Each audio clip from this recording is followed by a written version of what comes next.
Most home service business owners think they are losing jobs because of bad advertising. Nothing could be further from the truth. The reality is, it is not because your ad is bad. It is what happens when people click and reach out to you. Think about what they call you miss on a job. The quote that sit in your inbox for 3 days.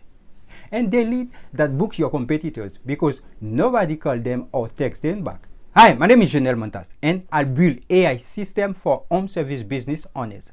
The kind that answer your phone when you can't, follow up with lead you miss, and book the job while you're still on the ladder. Here's the thing.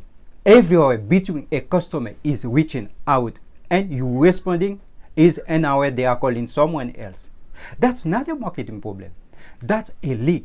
And right now you are paying with ads to fill the bucket with a hole in the bottom. That's why I create this channel for you. And the goal is simple, is to help you plug the leaks, save more times, and make the business easier to manage.